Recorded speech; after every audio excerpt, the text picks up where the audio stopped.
At ito na yung huli guys na ating lulutuin. Pasensya na kayo guys kasi maraming arena dyan sa gilid ng ating lutuan.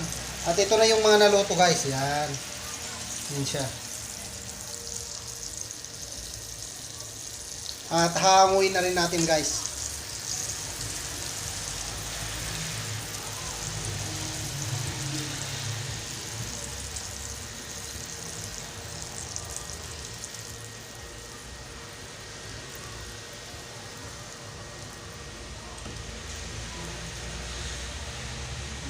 Yan.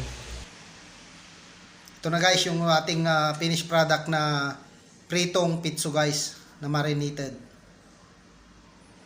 Salamat guys sa inyong pagsama sa simpleng vlog natin sa ating pagluto ng pritong pitso guys na marinated.